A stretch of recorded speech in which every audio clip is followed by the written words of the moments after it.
अनंत आरब समझ गए थे कि ओबराय निवास में एंट्री लेने के लिए यह उसका षड्यंत्र था। अनंत आरब गुस्से से दांत पीसते रहे और आदर्श उसका गुणगान करता रहा। और वीरेन, वह तो इस वक्त ऐसे चुपचाप खड़ा था जैसे उसे कोई फर्क नहीं पड़ता हो ऐसी तारीफों से, जैसे ऐसी तारीफ उसके लिए मामूली बातें हैं। कुछ ही देर में आदर्श उसे अंदर ले आया। उनके अंदर जाते ही अनंत बड़बड़ाया, कमीना आज भी नहीं सुधरा है और सुधरेगा भी नहीं कभी। आरब ने उसके आगे का जुमला जोड़ा, अब तो नेता बन गया है, पावर हाथ में आने के बाद वह और भी ज्यादा बिगड़ेगा। अभी वह दोनों बीरेन को लेकर ही परेशान थे कि तभी अनंत की नजर सामने से आते खत्री परिवार पर पड़ी। वह उनके स्वागत के लिए आगे बढ़ ही रहा था कि तभी अबाना के साथ आते रोनित को देखकर वह ठिठक गया और अरब की तरफ देखने लगा। उसके चेहरे पर इस वक्त ऐसे भाव थे जैसे वह अरब को देखकर उस पर तरस खा रहा हो। और उसे ऐसे देखकर अरब को कुछ डाउट हुआ तो उसने इशारे से ही पूछ लिया कि क्या है। और तब अनंत ने अपनी नजरें घुमा दी जिधर से रोनित आ रहा था, और उसकी नज़रों का अनुसरण करता हुआ अरब ने जब गेट की तरफ देखा और रोनित पर उसकी नज़र पड़ी तो उसका भी मूड ऑफ हो गया और उसके बनते बिगड़ते हुए मुंह को देखकर अनंत हंस दिया। तो अरब चिढ़कर बोला, क्या है, अभी कोई मुझे कह रहा था कि खूबसूरत बीवी होने के भी साइड इफ़ेक्ट्स हैं, कि सारी ज़िंदगी उसके आशिकों से ही लड़ते रहो। लगता है इसी की खूबसूरती भी कुछ कम नहीं है। तुम्हें भी काम मिल ही गया।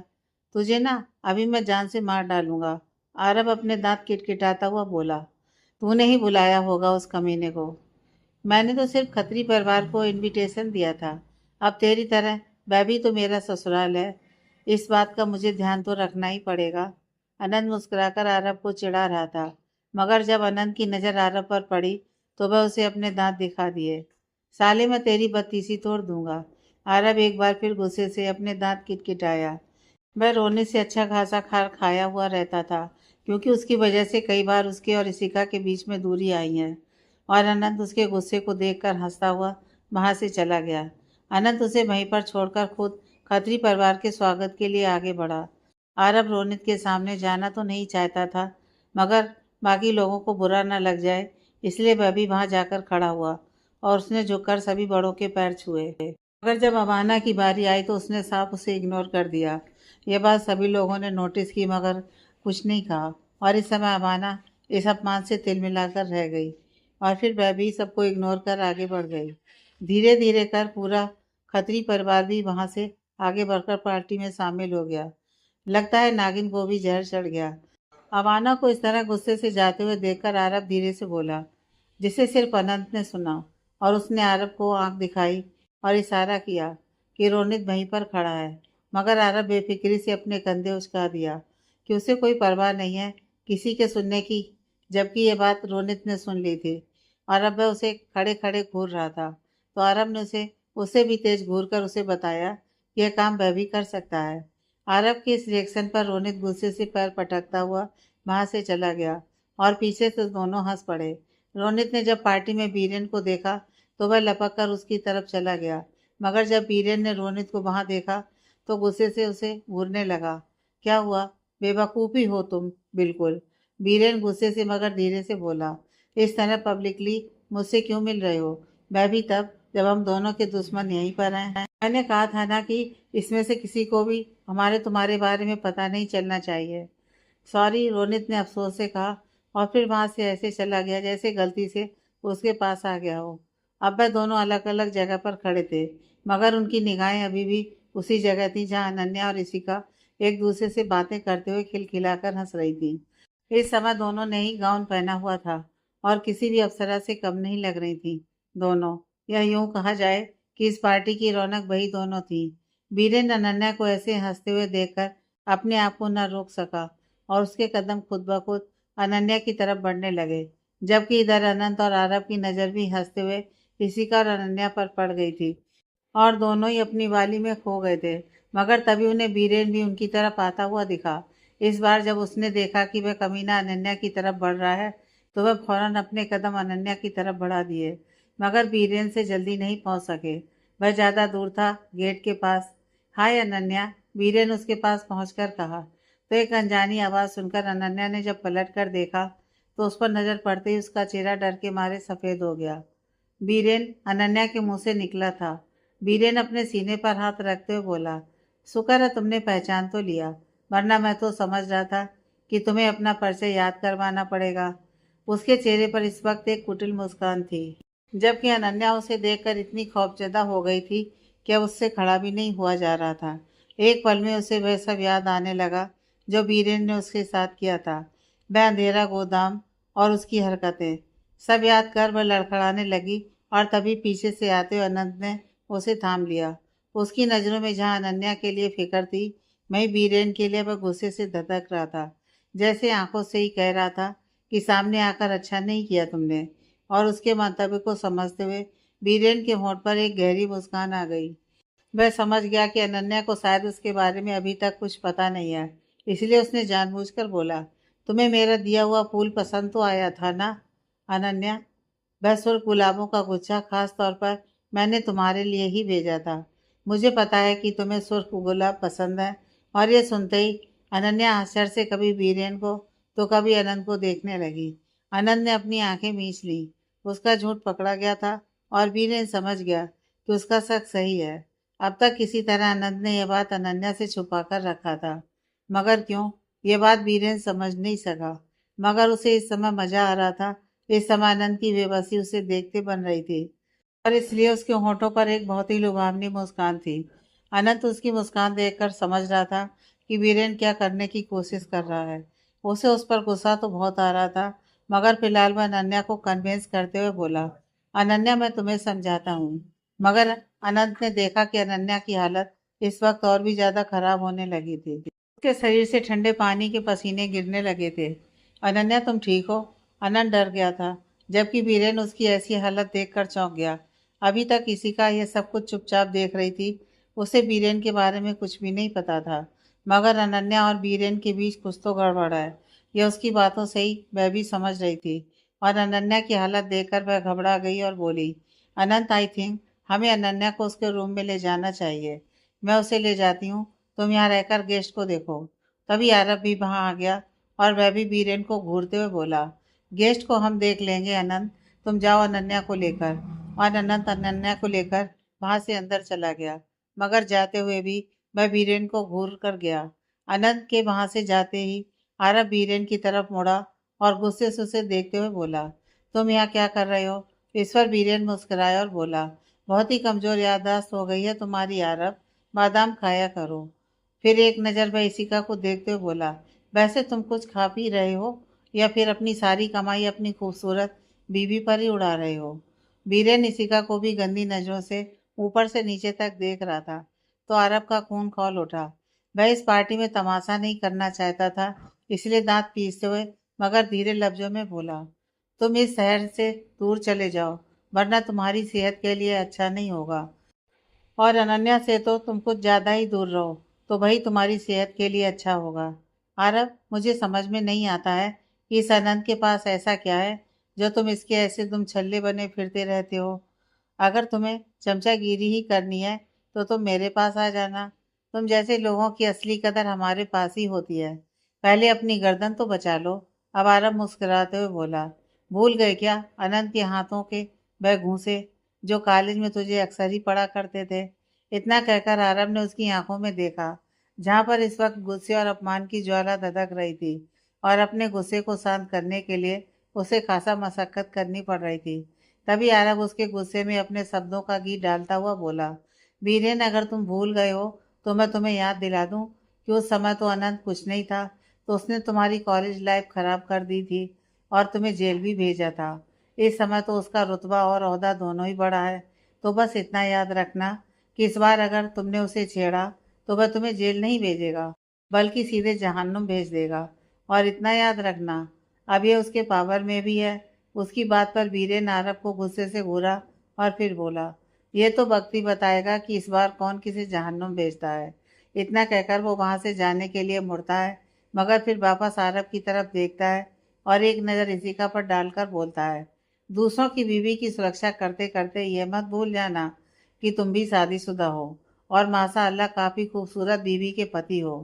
यह सुनकर आरब गुस्से से उसकी तरफ बढ़ने लगा, मगर इशिका ने उसका हाथ पकड़ लिया और नामे इशारा करते हुए बोली, यहाँ पार्टी चल रही है, यह सुनकर जहाँ आरब कसमसा कर रह गया, वहीं बीरे ने एक सातिर मुस्कान आरब की तरफ उछाल कर चला गया और उसकी इस हरकत पर आरब का मन किया कि अभी के अभी इस बीरेन के सारे दांत तोड़ दे। इधर अनंत अनन्या को लेकर अंदर पहुंचा। अंदर आते ही अनन्या गुस्से से अनंत की तरफ देखती हुई बोली, अनंत आपने मुझे बताया क्यों नहीं कि यह बीरेन की हरकत है? क्यों झूठ बोला मुझे कि वह फूल आपने मुझे भेजे हैं? यह सुनकर अनंत ने पहले अपनी आंखें बंद की, फिर एक गहरी सांस ली और बोला, ट्रस्ट मी अनन्या, मुझे खुद नहीं मालूम था कि इस फूल को भेजने वाला बीरेन है। अगर मुझे उस समय पता होता कि यह बीरेन है तो अभी इस समय वह सही सलामत हालत में हमारी पार्टी में आकर हमें न चिढ़ा रहा होता। वो समय जब मैंने तुमसे कहा था कि कौन से फूल, तो तुम अचानक से पैनिक होने लगी थी। आई नो कि तुम्हारे मन में अभी भी मोंटी का खौफ गया नहीं है और बस इसलिए मैंने यह बोल दिया कि वह फूल मैंने भेजे हैं। उसके बाद मैंने बहुत पता करने की कोशिश की कि वह फूल आखिर किसने भेजे, मगर उसने फूल इस तरह भेजे थे कि मुझे पता ही नहीं चला कि भेजने वाला है कौन। और आज अचानक से वह इस पार्टी में आ गया और बिना कुछ किए उसने स्वीकार भी कर लिया कि फूल उसने ही भेजे हैं। अनन्या तुरंत अनंत के सीने से लग गई। अनंत ने साफ महसूस किया कि वह डरी हुई है। मुझे बहुत डर लग रहा है अनंत, इस बीरेन के इरादे मुझे कहीं से भी नेक नहीं लग रहे हैं। आखिर मतलब क्या हुआ मुझे वो फूल भेजने का? कहीं फिर से कोई मुसीबत ना आ जाए। ये बीरेन भी कहीं मुझे मोंटी की तरह। नहीं अनंत, मैं अब आपसे अलग नहीं रहना चाहती। अब आपसे अलग मैं रह ही नहीं सकती। अनन्या इतनी डरी हुई थी कि उसे कुछ समझ में नहीं आ रहा था कि वह क्या कह रही है। उसके मन में इस वक्त बस एक ही डर था कि जिस तरह मोंटी ने उसे उसके माँ बाप से दूर कर दिया, कहीं यह बीरेन भी। और ऐसा सोचकर ही डर के मारे वह कांप रही थी। पागल हो क्या? हमें कोई भी अलग नहीं कर सकता। आनंद भी उसे दोनों हाथों से अपने भाव में कसता हुआ बोला, तुम सिर्फ मेरी हो, सिर्फ मेरी। अनन्या से अलग रहने का खौफ अनंत के मन में भी अभी तक था। कितनी मुश्किल से और कितने वर्षों की जुदाई के बाद तो दोनों मिले थे। जुदाई का वह पल याद करके आज भी दोनों का मन डर जाता था। बीरेन पहले भी ऐसी हरकतें कर चुका है। अनंत अनन्या डरते हुए बोले, और फिर से उसका इतने सालों बाद हमारी जिंदगी में वापस आना, वह भी ऐसी हरकतों के साथ। तुमने आज उसकी बातें सुनी ना आनंद, वह कितना कॉन्फिडेंस लग रहा था। तुम खामखा डर रही हो, वह कोई तोप नहीं है। हाँ, बस उससे थोड़ा सा सचेत रहना है हमें, और कुछ नहीं। और मत भूलो कि तुम अब अनंत ओबराय की बीवी हो। तुम्हें कोई कुछ भी नहीं कर सकता है। तुम्हारे आसपास भी भटकने से पहले लोगों को इजाज़त लेनी पड़ेगी। और अगर हम नहीं चाहेंगे कि बीरेन हमारे आसपास भटके, तो वह कभी भी हमारे आसपास नहीं आ सकता है। वह कुछ नहीं कर सकता है। और तुम प्लीज़ इस तरह पैनिक होना बंद करो। तुम्हारा इस तरह डरना उसे बहादुर बनाता है। मैं इसलिए नहीं डरती हूँ कि वह कुछ मुझे कर सकता है, अनन्या आनंद की तरफ देखती हुई बोली, बल्कि इसलिए डरती हूँ कि मैं अब आपसे एक पल भी दूर नहीं रह सकती। मैं नहीं चाहती कि फिर से कोई मोंटी बनकर मेरे जीवन में आए। अगर ऐसा होगा ना आनंद, तो मैं सच कहती हूँ, इस बार मैं जिंदा ही नहीं रहूंगी। ऐसा वक्त मैं आने ही नहीं दूंगा। वह अनन्या के चेहरे को अपने हाथों में लेता हुआ बोला, अगर मैं अपनी बीवी और बच्चों की सुरक्षा ही नहीं कर सकता, तो फिर जिंदा रहकर मैं क्या करूंगा? अनन्या ने तुरंत उसके होठों पर अपने हाथ रख दिए। फिर कभी ऐसी बातें मत करना आनंद। तो तुम भी अब उससे डरना बंद करो। आनंद ने उसके हाथों को धीरे से अपने होठों से हटाता हुआ बोला, और फिर उसके हाथ को चूम लिया और फिर उसके गालों को भी। अभी थोड़ी देर पहले जो अनन्या के चेहरे पर डर पसरा हुआ था, आनंद की इस हरकत ने हल्के शर्म के साथ उसके चेहरे पर मुस्कान सजा दी। और उसे इस तरह शर्माकर मुस्कुराते हुए देखकर अनंत उसके चेहरे को एकटक देखने लगा। जबकि उसके ऐसे देखने पर अनन्या और भी असहज होती हुई मुड़कर वहां से जाने लगी, तो अनंत ने तुरंत उसके हाथों को पकड़कर खींच लिया। अनन्या सीधे जाकर अनंत के सीने से लग गई। दोनों के चेहरे इस वक्त बेहद करीब थे और वह दोनों एक दूसरे की आंखों में एकटक देख रहे थे। तुम्हें पता है, बीरेन की हरकत साफ बताती है कि तुम आज भी कितनी खूबसूरत हो। सिर्फ बीरेन की हरकत बताती है। उसकी बातें सुनकर अनंत मुस्कुराया और फिर उसके चेहरे की लटों को हटाते हुए बोला, मेरी नजरों से देखोगी तो तुम आज भी मुझे वही अनन्या लगती हो जो रेलवे स्टेशन पर पहली बार मुझे मिली थी। उतनी हसीन, उतनी ही खूबसूरत। मुझे तो आज भी तुम में जरा सा भी फर्क नजर नहीं आता है। अनंत की बातें सुनकर अनन्या मुस्कुराते हुए बोली, फिर अपनी आंखों का चेकअप कराइए अनंत, जरूर उनमें कुछ खराबी है। इतना कहकर मैं हंस देती है। अगर मेरी आंखें खराब है तो मैं इन्हीं खराब आंखों के साथ तुम्हें पूरी जिंदगी देखना चाहूंगा। आनंद मदोसी से बोला, क्योंकि ऐसे में तुम मुझे आज भी बस 17 बरस की लगती हो। फिर मैं उसके चेहरे को उंगली से ऊपर उठाते हुए बोला, तुम बढ़ते चांद की चांदनी सी, मैं तुम पर मरता चकोर हूँ। तुम बेशकीमती एक कोहनूर हो और मैं उस पर मंडराता चोर हूँ। एंगेजमेंट की पार्टी अच्छे से निमट गई। बीरेन ने धमाका जरूर किया था, मगर खुशियों के शोरगुल में वह दब गए। आनंद और आरब ने बिना किसी को कुछ भी खबर लगे सब कुछ संभाल लिया था। अनन्या उसके बाद पार्टी में दोबारा नहीं गई, मगर अब वह बहुत ज्यादा पैनिक भी नहीं थी। आनंद की बात ने उसे काफी हौसला दिया था। जबकि बीरेन और रोनित, जो कि यहाँ पर अनंत आरब का हौसला तोड़ने आए थे, खुद एक पराजित योद्धा की तरह वापस चले गए। रोनित इस वक्त बीरेन के सामने बैठा था और उसके चेहरे पर गुस्सा साफ झलक रहा था। देखिए बीरेन सर, मुझे नहीं पता कि आपका आनंद और अनन्या के साथ क्या पंगा है, लेकिन अब मैं इसिका के लिए बिल्कुल इंतजार नहीं कर सकता। और क्यों करूं इंतजार? अब क्या उसके प्रेग्नेंट होने का इंतजार करूं? हनीमून तो मनाकर वह आ ही चुकी है। रोनित गुस्से और चिढ़ के साथ बोला। उसे अभी भी इस बात का दुख था कि आरव और ऋषिका एक हो चुके हैं। अगर उनका एक होना तुम्हें इतना ही बुरा लग रहा था तो खुद से क्यों नहीं कोई कदम उठाया? उन्हें एक होने ही क्यों दिया? कोशिश की थी मैंने, रोनित हल्के गुस्से से बोला। आपकी तरह खामोश नहीं बैठा था मैं इतने सालों से। रोनित, बीरेन गुस्से से बोला। तो वह बोला, समझता हूँ मैं भी। अनन्या पर दिल रखते हैं आप भी बीरेन सर, मगर इतने वर्षों की खामोशी को क्या कहूँ मैं। कम से कम आपसे तो अच्छा ही हूँ मैं। जीत मिले या हार, मगर कोशिश करना तो नहीं छोड़ा मैंने। और एक आप हैं जो अभी तक हाथ पर हाथ धरे बैठे रह गए। अनन्या ने न सिर्फ अनंत से शादी की, बल्कि उसके बच्चे की माँ भी बन गई। और क्या चाहते हैं आप, कि मैं भी सब्र रखते रखते इंतजार करूं कि किसी का भी अरब के बच्चे की माँ बन जाए? तो क्या चाहते हो तुम? मैं जल्द से जल्द इसिका और उसकी दौलत को हासिल करना चाहता हूँ। अगर आपसे ये काम नहीं हो रहा है तो कोई बात नहीं, मैं अपने दम पर करूँगा। अब तक अपने ही दम पर करते आए हो ना, एक बार भी सफलता नहीं मिली। बीरेन ने भी उस पर तंज कसा। तो इसका मतलब ये नहीं कि मुझे हर बार मुक्की खानी पड़ेगी। हो सकता है इस बार मैं सफल हो जाऊं और इसी का मुझे मिल जाए। तुम्हें क्या लगता है यह सब इतना आसान है? बीरेन गहरी सांस लेता हुआ बोला। कल मैं उस पार्टी में ऐसे ही नहीं गया था उन लोगों को अपनी शक्ल दिखाने, बल्कि मैं वहां जाकर ये देखना चाहता था कि उन दोनों की ताकत क्या है। और मुझे ये कहते हुए जरा भी झिझक नहीं हो रही है कि वाकई में अनंत और आरब दोनों ही काफी पावरफुल हो चुके हैं। सीधे टकराना उनसे अपनी मौत को दावत देना ही है। तो क्या हम इसी तरह हाथ पर हाथ धरे जिंदगी भर बैठे रहें? रोनित का सब्र बिल्कुल जवाब दे चुका था। मैंने कहा, सीधे तरीके से हाथ डालना पॉसिबल नहीं है, मगर टेढ़े तरीके से तो हम हाथ डाल ही सकते हैं ना? वीरेन सातिर मुस्कान के साथ बोला। तो रोनित उसकी तरफ देखते हुए आश्चर्य से बोला, मतलब? वीरेन फिर उसे अपना प्लान समझाने लगा और उसे सुनने के बाद काफी हद तक रोनित संतुष्ट नजर आने लगा। अब तो खुश हो ना तुम? वीरेन रोनित से पूछा।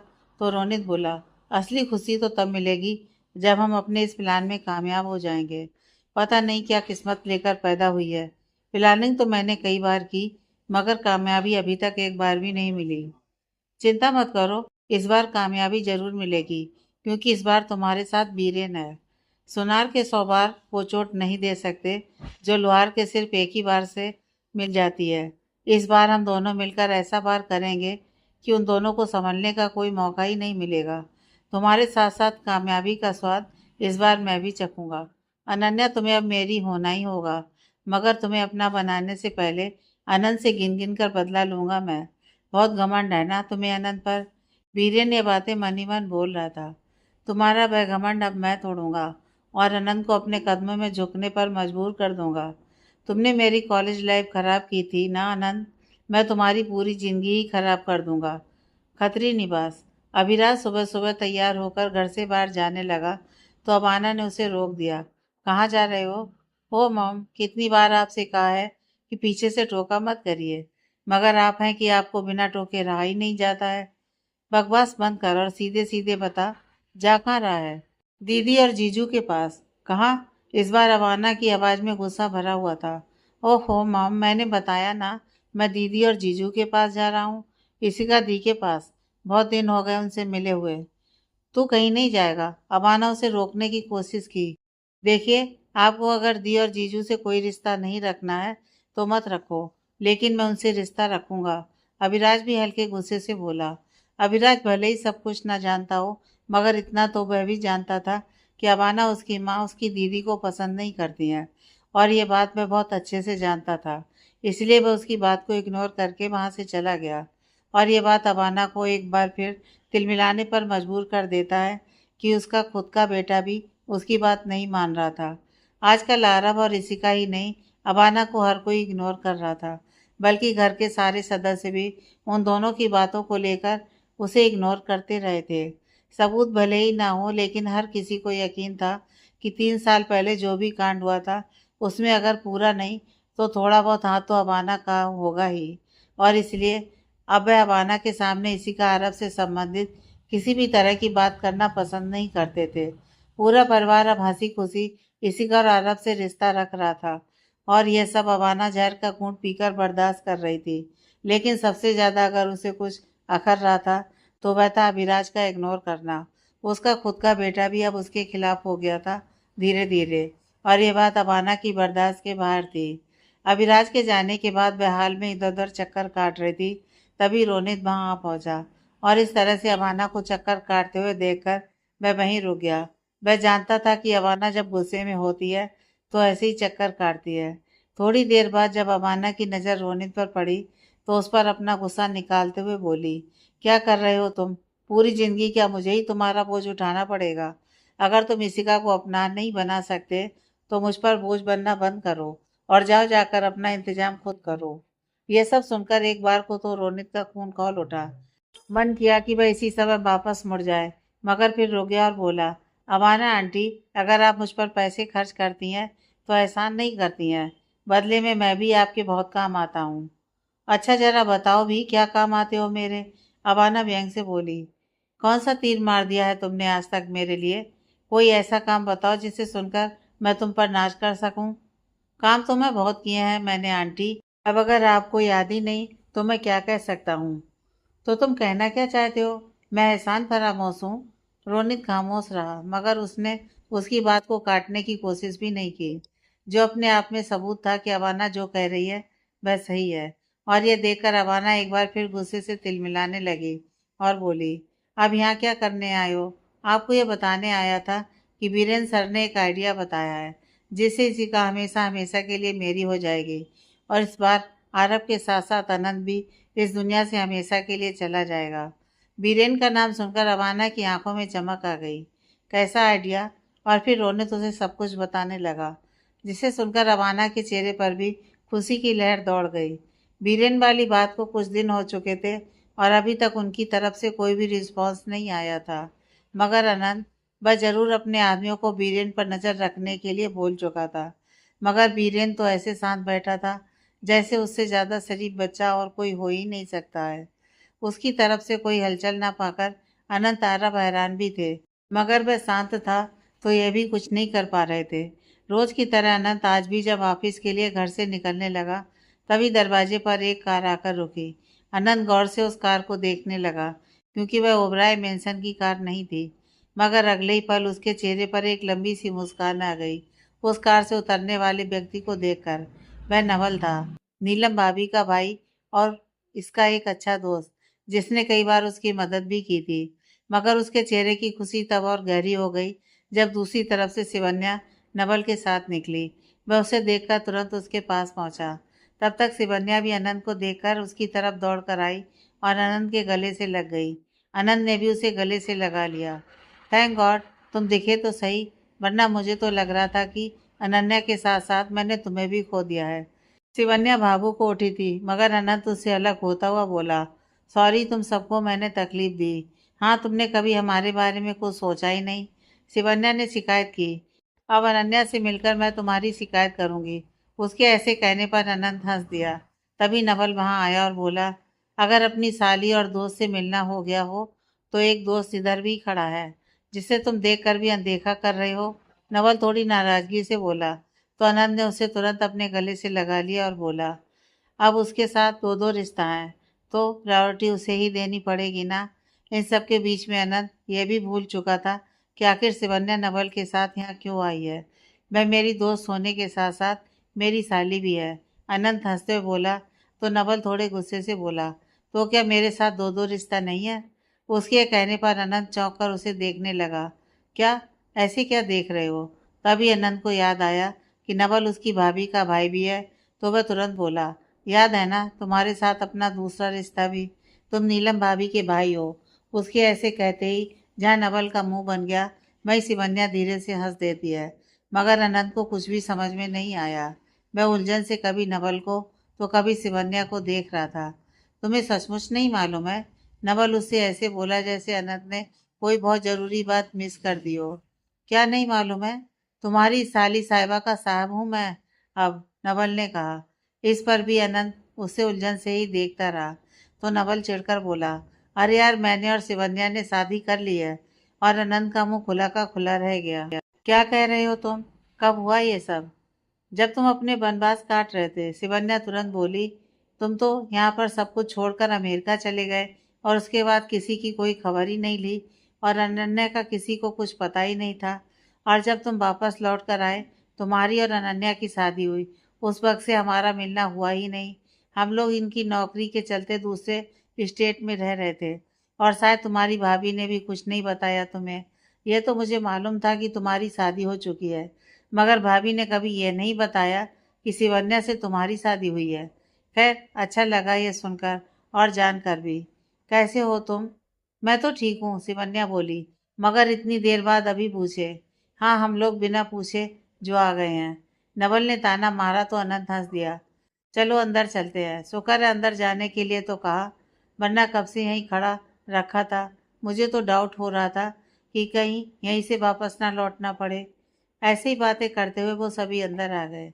जब अंदर नीलम भाभी ने नवल को आते देखा तो वह खुशी से उसकी तरफ दौड़ी और नवल भी उन्हें देखकर उनकी तरफ बढ़ा।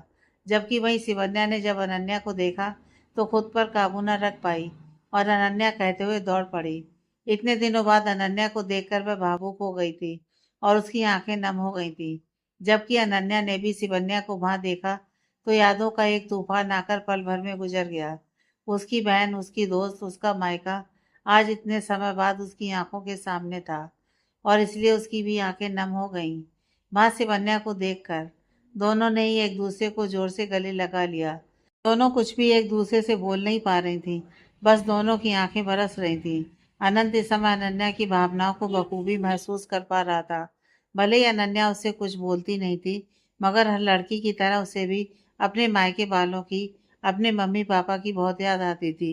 और अनंत ही नहीं, इस समय घर के सभी लोग दोनों के इस प्यार को महसूस कर पा रहे थे।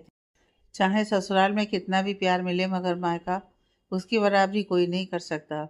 लड़की के लिए उसका मायका क्या होता है, ये शब्दों में बयान करने वाली चीज़ नहीं होती है। इसलिए आज सिवन्या को वहां देखकर अनन्या भी अपने आंसू नहीं रोक पा रही थी। उन दोनों को इस तरह रोता हुआ देखकर रोहित जल्दी से एक बाल्टी लेकर आया और उन दोनों के बीच रखकर बोला, अब ठीक है, आप कंटिन्यू कर सकते हो। उसकी इस बात पर दोनों ने उसे अजीब नज़रों से देखने लगी। तो रोहित तुरंत बोला, अपने आंसू इस तरह क्यों वेस्ट करने? इसमें आप दोनों अपने आंसू गिराओ। मैं देखना चाहता हूँ कि दो लेडीज कितना आंसू बहा सकती हैं। उसकी इस बात पर दोनों ने उसे घूर कर देखा। तो रोहित मासूम बनते हुए बोला, अरे इससे दो फायदा होगा। एक तो पानी की बचत और दूसरे हमारे घर में भी बाढ़ नहीं आएगी।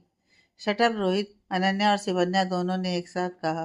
तो रोहित के साथ घर के सभी लोग हंस पड़े और इस तरह सबके हंसने की वजह से वह दोनों झेप गईं। मगर फिर सबके साथ वह दोनों भी मुस्कुरा दी। अनन्या और शिवन्या को इस तरह हंसते देखकर नीलम भाभी उनकी तरफ प्यार से देखी और उनकी ये खुशी देखकर नीलम भाभी ननद के अवतार में आते हुए बोल पड़ी, हाँ, दोस्त के आगे तो ननद थोड़ी दिखेगी। सॉरी दीदी कहकर शिवन्या उनके पास गई और उनके पांव छूने लगी। तो नीलम भाभी ने उसे बीच में ही रोक लिया और फिर गले से लगाकर बोली, मैंने पहले भी कहा है, मुझे अपनी ननद से ज़्यादा अपनी दोस्त और बहन समझो, बिल्कुल अनन्या और नवल की तरह। शिवन्या भी मुस्कुराकर खुशी से उनके गले लग गई। इतने दिनों में कभी भी नीलम ने उसे एहसास नहीं करवाया था कि वह उसकी बड़ी ननद है, बल्कि हमेशा एक बहन और एक दोस्त की तरह उससे पेश आती थी। थोड़ी देर में उन सबकी महफिल जम गई। अनन्या भी यह जानकर बेहद हैरान हुई थी कि नवल ने शिवन्या से शादी कर ली। वह उसकी तरफ देखी तो नवल मन ही मन बोला, अब तुम नहीं मिली तो तुम्हारी बहन ही सही। और उसकी मन की बात जैसे अनंत ने पढ़ ली। वह उसे घूर कर देखने लगा तो नवल बस मुस्कुरा दिया। अनंत अच्छी तरह से जानता था कि कभी नवल भी अनन्या से शादी करने का इरादा रखता था, मगर उसकी यह दिली इच्छा जानकर अनंत ने उसके इरादे को बहुत जल्दी तोड़ दिया था, यह कहकर कि वह दोनों ही एक दूसरे से प्यार करते हैं। और बाद में नवल ने भी उन दोनों का प्यार और एक दूसरे का संघर्ष देखा था, इसलिए खुद ही अपने कदम पीछे हटा लिए। नवल को घूरने के बाद अनंत उन सबसे विदा लिया, यह कहकर कि शाम को मिलते हैं, और ऑफिस के लिए निकल गया। नवल और शिवन्या के आने से उसके फेस पर भी अभी तक स्माइल थी। वह मुस्कुराते हुए ऑफिस के लिए निकला तो आज चौराहे पर जब कुछ देर के लिए रेड लाइट हुई तो न जाने कहाँ से ढेर सारे किन्नर ने आकर उसे घेर लिया। यह एक सामान्य सी बात थी। रेड लाइट पर अक्सर ऐसे किन्नर कुछ पैसों के लिए लोगों की गाड़ियों को घेर लिया करते थे, क्योंकि यह भी उनकी कमाई का एक जरिया था। इसलिए आनंद ने भी ज़्यादा ध्यान नहीं दिया और वह अपने वॉलेट से पैसे निकालने लगा। तभी एक किन्नर ने उसके वॉलेट को ही छीन लिया। अरे रे रे, ये क्या कर रहे हो तुम सब? अनंत हड़बड़ाया हुआ सा बोला। तो उनमें से एक किन्नर बोली, ए चिकने, इतनी बड़ी गाड़ी में घूमता है और दिल इतना छोटा करके चल रहा है। सुन, अब ये पूरा का पूरा वॉलेट हमारा है। अरे सुनो तो सही, वह वॉलेट मत लो। मगर तब तक वह सारे किन्नर उस वॉलेट को खोलकर उसमें से पैसे निकाल चुके थे, और अब उस वॉलेट में सिर्फ अनंत, अनन्या और उसके बेटे अनबेका और आन्या की तस्वीर थी। हाय हाय, अपनी बीवी के लिए तड़प रहा है ये चिकना। ले, ये रख अपने पास। इतना कहकर उन लोगों ने खाली वॉलेट अनंत की तरफ बढ़ा दिया। तभी उनमें से एक ने दरवाजा खोलकर अनंत को भी बाहर निकाल दिया। ए चिकने, इतने पैसे से हम सबका क्या होगा? और कुछ देना। अच्छा चल, ये चैन ही दे दे। एक किन्नर उसके गले पर हाथ फिराते हुए अदा से बोली तो अनंत हड़बड़ा गया, जबकि वह इसी तरह उसकी गर्दन और गालों पर हाथ फिराते हुए बोली, बता ना क्या है तेरे पास। अनंत इन सबके बीच में बुरी तरह फंस चुका था। छोड़ो मुझे, मेरे पास और कुछ भी नहीं है, अनंत उन्हें खुद से दूर करता हुआ बोला। मगर तब तक वह लोग इसकी तलाशी ले रहे थे, और इसी में एक ने अनंत का फोन निकाल लिया। देख तो, इसके वॉलपेपर पर भी इसकी खूबसूरत बीवी का फोटो है।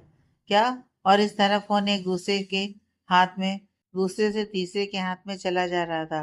अनंत परेशान हो गया था इन सब से। वह गुस्से से चिल्लाया, चुपचाप मेरा फोन वापस कर दो वरना मैं पुलिस को बुला दूंगा।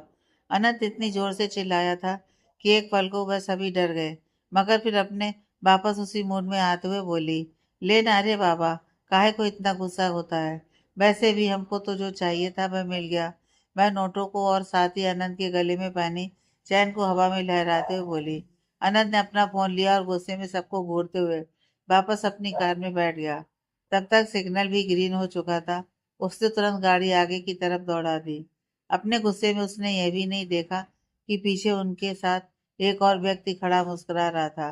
अगर अनंत जरा सा भी गौर करता तो वह जान जाता कि यह शख्स कोई और नहीं बल्कि उसके ही ऑफिस में काम करने वाला एक कर्मचारी था। घर के बाकी सब लोग भी जिन्हें ऑफिस जाना था अनंत के जाने के बाद ही निकल गए, और जिन्हें घर में रहना था वह नाश्ते के बाद आराम करने के लिए चले गए। अब सिर्फ औरतों की महफिल लगी थी सिवन्या के आसपास। उनमें भी उनकी तीनों सास। कुछ देर रुकने के बाद वह भी अपने अपने कमरे में चली गईं। अब सिर्फ नीलम भाभी, अनन्या अपने बेटे के साथ, शिवन्या और नवल वहां पर बैठा था। उन सभी की बातों के साथ ही अनन्या का बेटा, जो कि 2 साल का हो चुका था, उन सभी के आकर्षण का केंद्र बना हुआ था। उसकी हरकतें देखकर सभी हंस रहे थे। 2 साल का मासूम सा अनबय खेल तो रहा था अपनी मासी के साथ, मगर हर 2 मिनट के बाद अनन्या के पास जाता और उसे देखकर बड़े प्यार से बोलता, मम्मा। और उसके बोलने का अंदाज इतना अच्छा था कि सभी मुस्कुरा देते थे। एक दो बार तक तो सब ठीक था, मगर हर 2 मिनट के बाद जब वही प्रक्रिया दोहराई जाने लगी तो वह सभी हंसने लगे।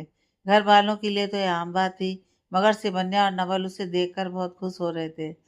सिवन्या और नवल एक तरह से उसी में उलझे पड़े थे, और उन सब के बीच में बातें चल रही थीं। इस दौरान से अनन्या को पता चला कि नवल और सिवन्या की शादी को काफी वक्त हो चुका है। सिवन्या को इस तरह से अनवर के साथ खेलता हुआ देखकर उसे कुछ डाउट हुआ तो वह तुरंत बोली, तुम्हारे बच्चे नहीं आए हैं? इस पर शिवन्या कुछ उदास होते हुए बोली, कहाँ अनन्या, इनकी नौकरी ऐसी है कि आज इस शहर में तो कल उस शहर में। बच्चों की पढ़ाई खराब ना हो इसके लिए उन दोनों को बोर्डिंग स्कूल में डाल दिया है। अब सारा दिन घर पर बोर होती रहो, इसलिए कहीं आना जाना भी होता है तो बच्चे बोर्डिंग स्कूल में ही पढ़े रहते हैं। अभी कहीं देख लो, अब तो यहाँ इसी शहर में इनका ट्रांसफ़र हुआ है, फिर सब कुछ छोड़ छाड़ कर उस शहर से इस शहर में चले आओ। बच्चे जब तक छोटे थे कोई बात नहीं थी, मगर अब बच्चों को कहाँ कहाँ लिए फिरते रहेंगे, इससे उनकी पढ़ाई बहुत डिस्टर्ब होती है। इसका मतलब है कि अब से तुम इसी शहर में रहोगी हमारे साथ? हमें पुलिस की तरफ से क्वार्टर मिला है, हम उसी में रहेंगे, नवल ने तुरंत जवाब दिया। अरे यहीं रहो ना हमारे साथ, कितना मजा आएगा। अनन्या तुरंत बोली तो शिवन्या मुस्कुराकर बोली, हम लोग मिलने आते रहेंगे अनन्या, लेकिन इस तरह ननद के घर पर पड़े रहना अच्छा नहीं लगेगा ना। तेरी बहन का भी तो घर है। हाँ तो बहन के ससुराल में भी पड़े रहना अच्छा नहीं लगता है, शिवन्या ने कहा तो अनन्या मुंह बना ली। मैंने कहा ना कि हम लोग मिलने आते रहेंगे। और तभी अनन्या का नोटिफिकेशन बजा। उसने फोन उठाकर देखा तो एक पल को उसकी आंखें सिकुड़ गईं, जबकि शिवन्या, नवल और नीलम भाभी तीनों ही उसे गौर से देख रहे थे। क्या हुआ, इतनी परेशान क्यों हो? ऐसा क्या नोटिफिकेशन में? कुछ नहीं, कुछ भी नहीं, अनन्या जल्दी से बोली तो उसकी हड़बड़ाहट देखकर नीलम भाभी अनन्या को गुस्से से घूरती हुई बोली, अनंत ने मैसेज भेजा है ना? यह सुनकर अनन्या और भी ज्यादा असहज हो गई।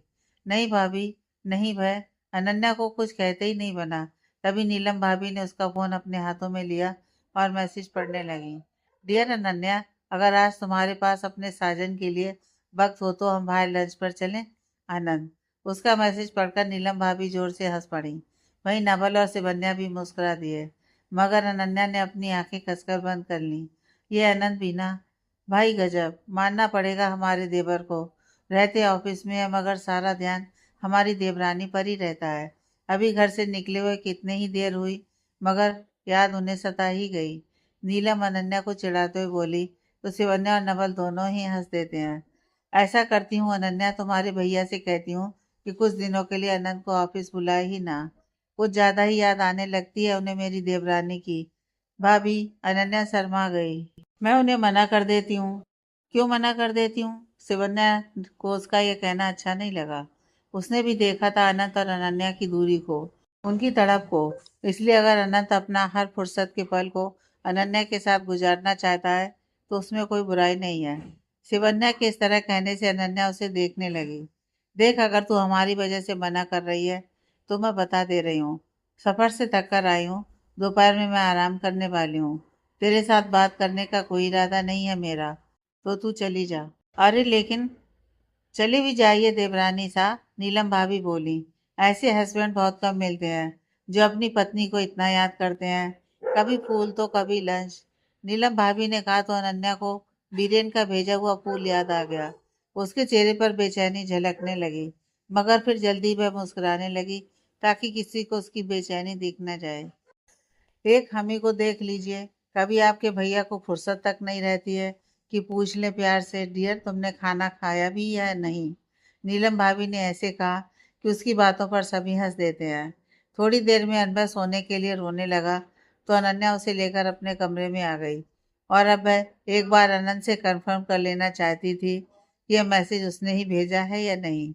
हालांकि उसका दिमाग कह रहा था कि भला आनंद के मोबाइल से और कौन मैसेज भेज सकता है, जरूर उसी ने भेजा होगा। मगर उस दिन फूलों वाले इंसिडेंट के बाद फिर डरा हुआ था।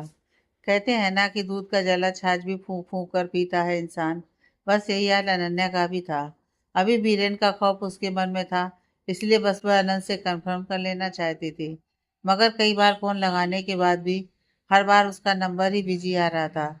आखिरकार अनन्या अपने इसी सोच को अंजाम दी कि उसके फोन से कोई और मैसेज भेज ही नहीं सकता है, और वह अनबा को सुलाने के बाद उठकर मुस्कुराते हुए तैयार होने लगी।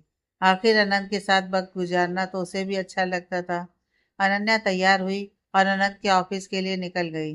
अनंत के मैसेज आने पर अनन्या ने लंच पर जाने का फैसला कर लिया, इसलिए वह बहुत अच्छी तरह से तैयार हुई और एक पीले कलर का सूट पहना जो उसके गोरे रंग पर और भी ज्यादा खिल रहा था।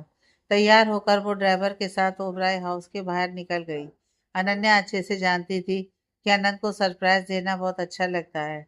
वह अक्सर अनन्या के लिए कुछ ना कुछ प्लान करते रहता था। इससे अनन्या को तो खुशी मिलती ही थी और उसे खुश देखकर अनंत भी खुद भी खिला खिला रहता था। यह सब सोचकर ही अनन्या के चेहरे पर मुस्कान आ गई थी। वह मुस्कुराती हुई अपने बीते पलों को याद कर रही थी। साथ ही वह रास्ते भर अनंत को भी फ़ोन मिला रही थी और ऐसा कई बार करने के बाद भी आज फ़ोन बिल्कुल नहीं लग रहा था। उसे ये सब देखकर थोड़ा अजीब लगा, मगर फिर उसने इग्नोर किया कि वह कुछ ही देर में उसके ऑफिस पहुंच जाएगी और फिर अनंत उसके सामने होगा तो वह खुद ही पूछ लेगी कि आखिर इतनी कॉल करने के बाद भी उसने उसकी कॉल रिसीव क्यों नहीं की या फिर कॉल बैक क्यों नहीं किया। अनन्या तो उसे ख्यालों में ही सुना रही थी और रूठ भी गई थी और उसके बाद अनंत ने उसे मनाना भी शुरू कर दिया था। अभी वह अपने ख्यालों में ही गुम ही थी कि अचानक ड्राइवर ने कार रोक दी। क्या हो गया भैया? अनन्या जल्दी से बोली तो ड्राइवर नीचे उतरते हुए बोला, मैडम लगता है कि किसी का एक्सीडेंट हो गया है, वह सड़क पर बेहोश पड़ा है। अनन्या ने भी बाहर देखा तो एक आदमी खून से लथपथ वहां पड़ा हुआ था। वह भी जल्दी से बाहर निकल गई। तभी ड्राइवर बोला, मैडम आप अंदर ही रहिए, मैं देखता हूँ क्या बात है। मैं भी देखती हूँ भैया, अगर उसे ज़रूरत महसूस हुई तो हम पहले उसे अस्पताल ले चलेंगे। अनन्या ने इतना कहा और जैसे ही जाकर सड़क पर पड़े उस आदमी को सीधा किया, वह डरकर 2 कदम पीछे जा गिरी और उसे इस तरह से डरता हुआ देखकर वह व्यक्ति अचानक से जोर से हंसने लगा, जो अभी कुछ देर पहले सड़क पर बेहोश होने का नाटक कर रहा था। वह व्यक्ति और कोई नहीं बल्कि खुद बीरेन था, जिसने अपने ऊपर नकली खून डालकर खुद को घायल बताया था और इस तरह से सड़क पर लेटा हुआ था। क्या हुआ, डर लगता है? वह वहीं लेटे लेटे बोला तो अनन्या वहां से भागने के लिए पीछे मुड़ी, मगर तब तक बीरेन उसका पैर पकड़ चुका था और अनन्या जोर से मुंह के बल गिर पड़ी। सड़क पर गिरने की वजह से उसके मुंह से खून बहने लगा था। यह देखकर ड्राइवर उनके पास दौड़ा और जैसे ही उसने उसकी मदद करनी चाहिए, तभी दूसरी तरफ से कुछ और लोग आकर ड्राइवर को पकड़ लिए और उसके सर पर मारकर उसे बेहोश कर दिया। ड्राइवर बेचारा तो कुछ जान भी नहीं पाया कि ये कौन लोग हैं और क्या चाहते हैं। और यह सब देखकर अनन्या की आंखों से आंसू आने लगे। वीरेंद्र उसके पास आया और उसे बालों से पकड़कर खड़ा करते हुए बोला, बेचारी, देखो तो कितना सच संवर कर अपने पति के साथ लंच करने के लिए जा रही है। इतना सुनना था कि अनन्या चौंक गई। इस पर वीरेंद्र जहरीली मुस्कान से बोला, मगर उसे तो खबर ही नहीं है कि तुम इतने प्यार से इतना तैयार होकर सिर्फ और सिर्फ उसके लिए आ रही हो। क्या मतलब? क्या मतलब है तुम्हारा? अनन्या उसे गुस्से से घूरते हुए बोली। मतलब? वह उसके और करीब आकर उसकी ठुड्डी को अपनी उंगली से उठाकर उसकी आंखों में देखता हुआ बोला कि तुम्हारे हस्बैंड यानी कि अनंत के फ़ोन से वह मैसेज मैंने किया था कि तुम लंच के लिए आ जाओ। बेचारा अनंत को तो इस बारे में कुछ खबर ही नहीं है। वह तो यह भी नहीं जानता कि तुम आ रही हो, मगर हमें मालूम था। अचानक से बीरेन का सुर बदल गया और देखो, इसलिए तो हम तुम्हारे स्वागत में आए हैं। यह सुनकर अनन्या को एक सदमा सा लगा, मगर वह खुद को संभालते हुए बोली, झूठ बोल रहे हो तुम। अनन्या गुस्से और अविश्वास से बोली तो वीरेन हंसते हुए बोला, डियर अनन्या, अगर आज तुम्हारे पास अपने साजन के लिए वक्त हो तो हम बाहर लंच पर चलें। अनंत, यही था ना तुम्हारे मैसेज में? और उस मैसेज में लिखे एक एक शब्द को सही बोलते देख अनन्या की आंखें आश्चर्य से फट गईं। तुम्हारे पास अनंत का फोन कैसे? डियर अनन्या, तुम आम खाओ ना, गुठलियां क्यों गिन रही हो? अहम मुद्दा तुम्हारा मेरे पास आना था, सो फाइनली तुम आ चुकी हो, वहाँ जहाँ से अनंत बहुत दूर रह गया है। बहुत गलत कर रहे हो तुम बीरेन। अभी तक अनन्या आश्चर्य और डर में थी, मगर अब गुस्से में आकर बोली, तुम जानते नहीं हो कि तुम्हारी इस गलती की सजा क्या हो सकती है। जब अनंत को पता चलेगा कि तुमने मेरे साथ छल करके किडनैप किया है तो वैसे तुम छल करके ही मेरे साथ कुछ कर सकते हो। अनन्या के चेहरे पर व्यंग उभर आया, क्योंकि तुम में इतनी हिम्मत तो है नहीं कि अनंत का सामना सामने से कर सको। और आज की छोड़ो ना, तुमने तो कॉलेज में भी उसका सामना किया था ना अनंत का, और क्या हश्र हुआ था? तुम्हें याद तो होगा ही। लगता है वो डर अभी तक गया नहीं तुम्हारे अंदर से, इसलिए चालाकी से काम ले रहे हो ताकि अनंत तुम्हारे रास्ते में कभी आ ही ना सके। इतना सुनना था कि उसने अनन्या के बालों को पकड़ा और बोला, कुछ ज़्यादा ही नहीं उड़ने लगी हो तुम अनंत की संगत में? और कब से क्या अनंत अनंत भजे जा रही हो? बीरेन गुस्से से बोला, फूल भेजा था मैंने तुम्हें और वह पता तक नहीं लग सका कि फूल भेजने वाला आखिर था कौन, जब तक कि मैंने सामने से खुद नहीं बताया। इसी तरह तुझे लेकर जाऊंगा तो भी वह तुझे ढूंढता ही रह जाएगा। कभी उसे पता नहीं चलेगा कि तू है कहाँ, और उसके बारे में जो तू इतना बढ़ चढ़ कर गुणगान कर रही है वह सब एक सपने की तरह रह जाएगा। लेकिन इस बार मैं चाहता हूँ कि आनंद को पता चले, सब कुछ पता चले, तभी तो वह तुम्हें छुड़ाने के लिए आएगा। अचानक बीरेन मुस्कुराते हुए अनन्या के चेहरे पर अपनी उंगली फिराते हुए बोला, और जब वह तुम्हें छुड़ाने आएगा तभी हम उसे उसकी जिंदगी से आज़ाद करके उसे दुनिया छोड़ने पर मजबूर कर देंगे। बकवास बंद करो अपनी। अनन्या आनंद के बारे में इतनी बड़ी बात सुनकर ही बीरेन को खुद से दूर धकेलती हुई गुस्से से बोली, तुम उसे मारोगे? तुम्हारी औकात है उसे टच करने की भी? एक बार, अनन्या चुटकी बजाते हुए बोली, बस एक बार उसे पता चल जाने दो, फिर तुम्हारी जिंदगी का खुद तुम्हें ही भरोसा नहीं रहेगा। इस तरह अनन्या का हाथ उठाना बीरेन को गुस्सा दिला गया। कितनी लड़कियां थीं जो उस पर न्यौछावर होने को तत्पर रहती थीं। उसके पावर और उसके लुक को देखकर हर कोई खुद ही पिट जाता था उसके सामने। मगर अनन्या उन सबसे अलग थी। ना कॉलेज में उसके पावर के प्रभाव में आई और ना ही उसकी पर्सनालिटी का उस पर कोई जादू चला, और यह बात उसकी ईगो पर हमेशा भारी पड़ती थी। वह गुस्से से उठा और अनन्या के बालों को पकड़कर कई थप्पड़ उसके चेहरे पर जड़ दिए। अनन्या के चेहरे पर बीरेन की उंगलियां छप गई थीं। अनन्या की आंखों से आंसू आ गए। चलो ले चलो इस साली को, जब इसके कपड़े उतरेंगे तो सारी अकड़ खुद ब खुद उतर जाएगी। फिर भी उसके ड्राइवर के पास गया तो उसके आदमी ने ड्राइवर के चेहरे पर पूरी बोतल की पानी उड़ेल दी। ड्राइवर हड़बड़ाकर उठा तो बीरेन उसे गुस्से से घूरते हुए बोला, जाओ और जाकर अपने अनंत साहब को बता देना कि उसकी प्यारी बीबी अभी मेरे पास है और नाम है बीरेन। इतना कहकर उसने अपने आदमियों को इशारा किया तो वह ड्राइवर को धक्का दे दिया। बीरेन अनन्या को लेकर अपने फार्म हाउस पर पहुंचा। दिल्ली में, दिल्ली शहर से काफ़ी दूर एक बहुत ही ज़्यादा आलीशान फार्म हाउस था जो बीरेन अपने निजी कामों के लिए इस्तेमाल करता था। इस फार्म हाउस पर उसकी पूरी तरह से अधिकार था, और अधिकार हो भी क्यों ना। बीरेन खानदानी अमीर होने के साथ साथ इकलौता बच्चा था अपने माँ बाप का। इस फार्म हाउस में सुख सुविधा की सारी चीज़ें तो थी ही, यह फार्म हाउस इतना बड़ा था कि इसमें एक हेलीकॉप्टर तक हमेशा खड़ा रहता था। बीरेन अनन्या को जब लेकर उस फार्म हाउस पर पहुंचा तो बड़ी बेदर्दी से उसके बाल खींचते हुए उसे गाड़ी के बाहर निकाला और अंदर की तरफ लेकर जाने लगा। अनन्या दर्द में तरह तरह से मुंह बनाती हुई उसके साथ चली जा रही थी। तभी उनके सामने रोनित आकर खड़ा हो गया। उसे वहां पर देखकर अनन्या कुछ पल को शौक रह गई। तभी रोनित मुस्कुराते हुए बोला, वेलकम अनन्या। रोनित को इस तरह मुस्कुराते हुए देखकर अनन्या को समझते देर नहीं लगी कि वीरेन रोनित एक साथ मिल चुके हैं। वह उसे गुस्से और नफरत से देख रही थी। तभी रोनित उससे बोला, मुझे नहीं, मुझ पर गुस्सा करने का कोई फायदा नहीं है तुम्हारा। तुम्हें किडनैप करने में इस बार मेरा कोई हाथ नहीं है। रोनित अपने दोनों हाथ खड़ा करते हुए बोला, जो कुछ भी हुआ है वह मंत्री साहब ने अपने लिए किया है। अब तुम दोनों की क्या पुरानी दुश्मनी है यह तो तुम मुझसे बेहतर जानती होगी ना, इसलिए मुझ पर गुस्सा करना छोड़ो। चोर चोर मौसेरे भाई होते हैं, अब तक सुना तो था मैंने, आज पहली बार देख भी लिया। मगर इतना याद रखना रोनित, झूठ और धोखे की उम्र ज्यादा नहीं होती है। बस आरव और अनंत को पता चलने दो, तुम सभी का हश्र ऐसा होगा कि तुम सबने सपने में भी नहीं सोचा होगा। पहले तुम अपने हश्र के बारे में तो सोच लो। वीरेन उसके बालों को और भी जोर से पकड़ता हुआ गुस्से से उसकी तरफ देखकर बोला, अब तुम मेरी कैद में हो और तुमसे मैं अपनी हर बेइज्जती, अपने हर थप्पड़ का हिसाब लूंगा। बहुत घमंड है ना तुम्हें अपनी खूबसूरती का। ऐसा बदसूरत बनाकर छोड़ूंगा कि औरों की बातें छोड़ो, खुद भी आईने में अपनी शक्ल देखने से डरोगी। बीरेन की धमकी सुनकर अनन्या अंदर ही अंदर बहुत डर गई, मगर बाहर से खुद को मजबूत दिखाते हुए बोली, तुम जैसे नामर्दों से और उम्मीद भी क्या की जा सकती है। तुम जैसे नामर्दों का जोर सिर्फ एक औरत पर ही चल सकता है। मर्दों से मुकाबला तो होता ही नहीं है, उनकी तो परछाई तक से तुम दूर भागते हो। इतना कहना था कि बीरेन ने और भी जोर से उसके बालों को पकड़कर पीछे की तरफ खींच दिया। अनन्या की चीख निकल गई, बहुत जल्द तुम्हें पता चल जाएगा मेरी मर्दानगी के बारे में।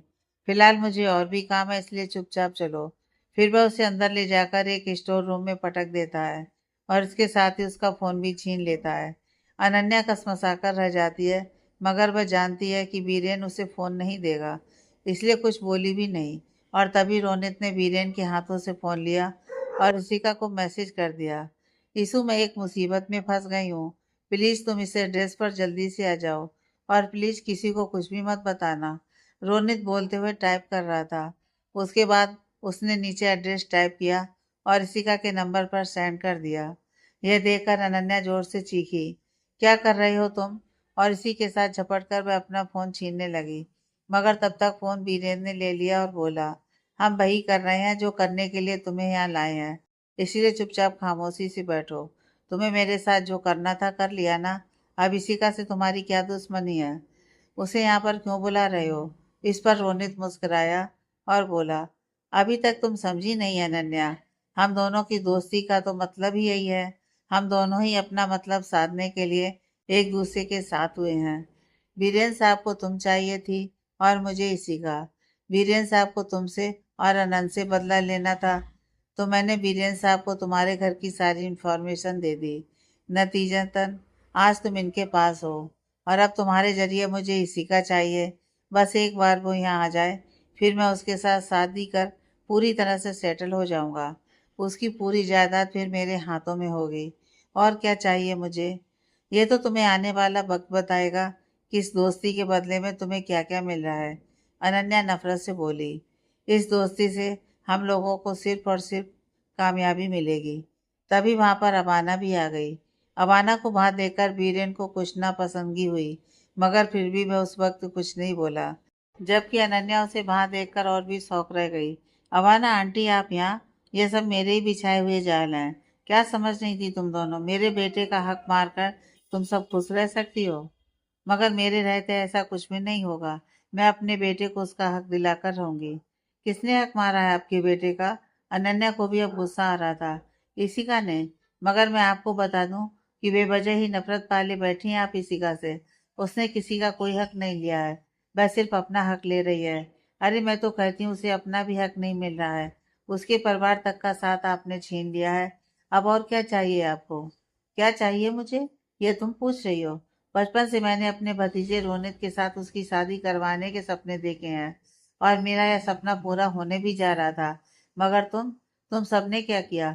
मेरे सारे सपने को तोड़ते हुए उस आरव ने भरे मंडप में इशिका के साथ खुद शादी कर ली। और क्यों करवाना चाहती थी आप इशिका की शादी रोनित से? अनन्या भी आज उन्हें बख्शने के मूड में नहीं थी, जबकि आप अच्छी तरह से यह बात जानती थी कि इशिका कभी भी रोनित को पसंद नहीं करती थी। प्यार करना तो बहुत दूर की बात थी। इशिका सिर्फ आरब से प्यार करती थी। इशिका और आरब दोनों ही एक दूसरे से प्यार करते हैं। यह बात आपकी या रोनित की समझ में क्यों नहीं आ रही है? क्यों आए समझ में? अबाना भी जोर से चीखी, रोनित भी तो उससे प्यार करता है। प्यार और रोनित? अनन्या ने एक नफरत और गुस्से भरी नजर उस पर डाली और फिर बोली, किसे भरमाने की कोशिश कर रहे हैं आप दोनों? और किसी और को क्या? बताना, खुद को ही बताइए कि क्या सच में रोनित उससे प्यार करता है? इशिका से नहीं। आप दोनों को बस उसकी जायदाद से मतलब है। सिर्फ जायदाद के लिए आप सब इतने बेचैन हैं, वरना अगर वो मर भी जाए तो कोई फर्क नहीं पड़ेगा आप दोनों को। इतना सुनना था कि अबाना मुस्कुराई और बोली, काफी अच्छी तरह से समझने लगी हो तुम मुझे अनन्या बेटा। आखिरी के शब्द उसने बड़ी करवाट से बोली, अगर हम ऐसा चाहते भी हैं तो इसमें बुराई क्या है? मैं रोनित की शादी सिर्फ इसलिए करवाना चाहती हूँ इशिका से, ताकि उसकी जायदाद मेरे भतीजे को मिल सके। इतनी बड़ी जायदाद को तो मैं ऐसे ही उस भिखमंगे के पास तो नहीं जाने दे सकती हूँ।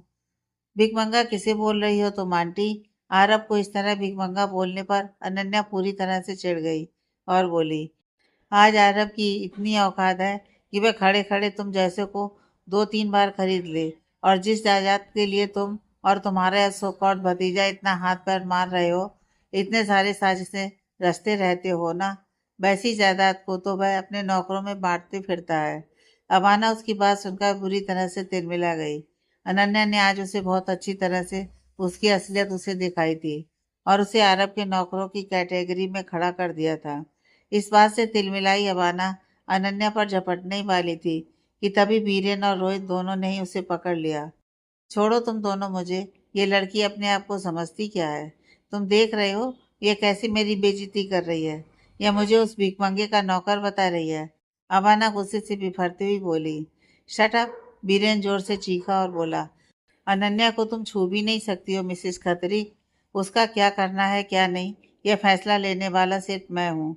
तुम्हें जो कुछ भी करना होगा अपनी दुश्मन के साथ करना। बीरेन गुस्से से बोला। फिर वह रोनित की तरफ देखा और उसे इशारा किया कि अबाना को यहाँ से ले जाए। रोनित अबाना को वहां से लेकर चला गया और बीरेन अनन्या की तरफ घूर कर देखते हुए बोला, देख रहा हूँ पहले से भी ज्यादा जुबान चलने लगी है तुम्हारी। कोई बात नहीं, चिड़िया जितना ज्यादा उड़ान भरती है उसके पर कतरने में उतनी ही ज्यादा मजा आता है। चिड़िया का शिकार करने वाला शिकारी नहीं कहलाता है बीरेन, बल्कि चिड़ीमार कहलाता है।